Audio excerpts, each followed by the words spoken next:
Kai mes pradėjome laikyti sveikos mitybos programos, aš pamačiau visiškus pasikeitimus mokiniuose bei mokyklos atmosferoje. Tai neįtikėtina.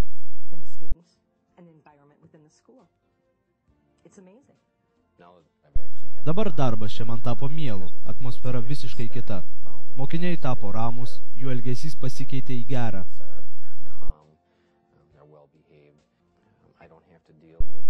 Man nebereikia spręsti disciplinos problemų, dabar čia tokių problemų nebėra.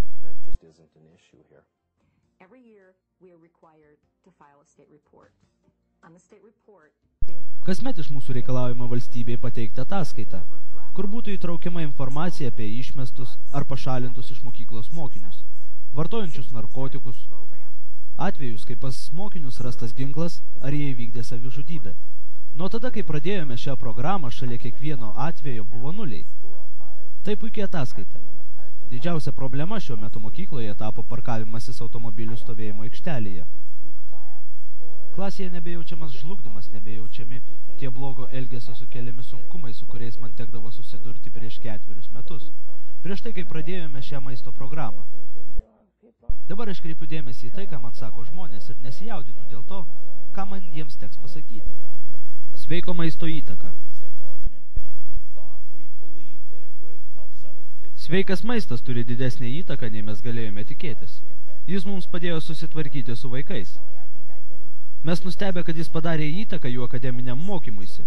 Asmeniškai aš manau, kad per pastaruosius 2 metus galiu akademiškai daugiau reikalauti iš savo mokinių.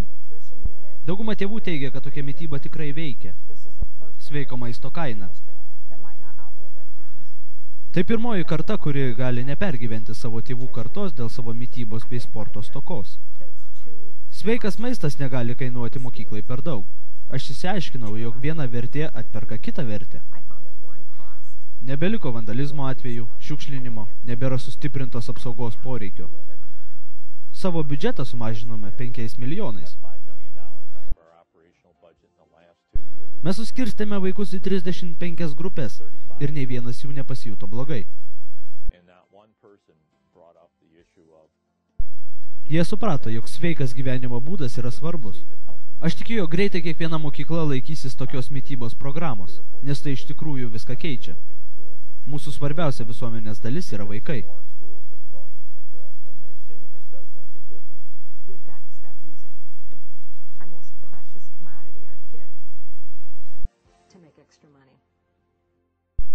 Ką mes galime padaryti?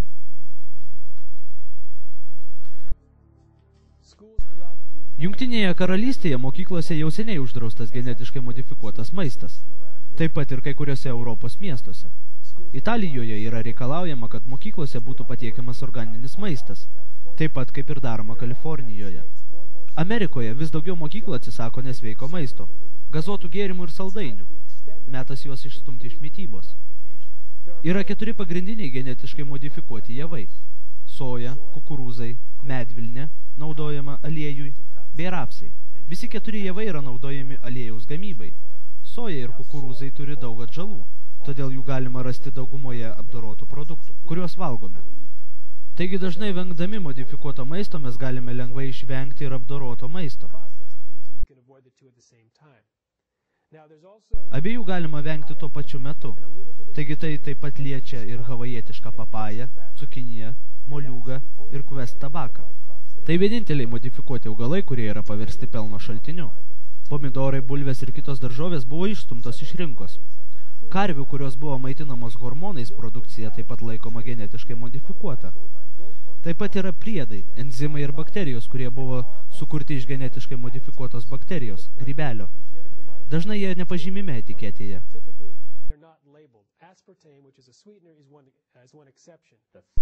Tos pačios kompanijos, kurios Amerikai gamina genetiškai modifikuotą maistą, gamina jį ir Europos rinkai. Mes turime daugybę vartotojų, kurį tą maistą perka. Prieš perkant bet kurį maistą mes turėtume klausti, ar jo sudėtyje nėra genetiškai modifikuotų ingredientų. Ir demonstratyviai pareikšti, jog mes pirksime tik sveikus maisto produktus. Taigi reikia šviesti žmonės, kad jie žinotų, kokius produktus rinktis ir padarytų tinkamus sprendimus apsipirkinėdami. Dauguma žmonių nenori genetiškai modifikuoto maisto.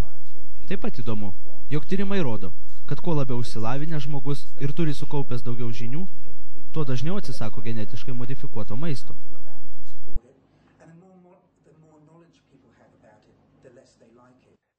Tyrimai parodė, kaip Šiaurės Amerikos gyvūnai gavę rinktis, vengia genetiškai modifikuoto maisto. Karvėms modifikuotas maistas nerūpėjo. Mes jį pridėjome natūralių ir modifikuotų kukurūzų. Jos suėdė tik natūralius, o kitus paliko. Jos jų nevalgė. Netgi elniai nevalgė modifikuotų kukurūzų. Genetinis modifikavimas ir jų pagamintos bakterijos įsibrovusios į maistą turėtų būti teisiamos. Ir ypač tada, kai jos sukelia problemų bei sveikatos sutrikimų. Mokslininkai neleidžia šiurkščiai kalbėti, tačiau tai gali būti ekologinės katastrofos priežastis. Tai faktas. Genetinis modifikavimas privalo prašyti atleidimo, kaip tai darė popiežius per inkviziciją. Aš tiesiog noriu pasakyti, kad mes turime galvoti apie ateinančias kartas. Ir aš nenoriu daryti sprendimų, kurie vėliau užkirstų kelią daryti sprendimus kitiems. Nenorėčiau savo vaikų ateities parduoti už maistą. Milijonai žmonių kasdien yra maitinami genetiškai modifikuotų maistu ir visai net nenutuokia apie jo įtaką sveikatai, elgsenai ar vaikams. Šis maistas gali užteršti planetą, o jo poveikis vaikams gali būti dar blogesnis. Kai yra tiek daug nutukusių ir diabetu sergančių žmonių, tie dramatiški pasikeitimai mokykloje padidėjęs skaičius mokslinių tyrimų tik įrodo, kad genetiškai modifikuotas maistas yra nesveikas. Visiškas mūsų mitybos pasikeitimas yra seniai uždelstas. Prisijunkite prie pasaulinių bendruomenių, kurios siekia pašalinti genetišką modifikuotą maistą iš mokyklų.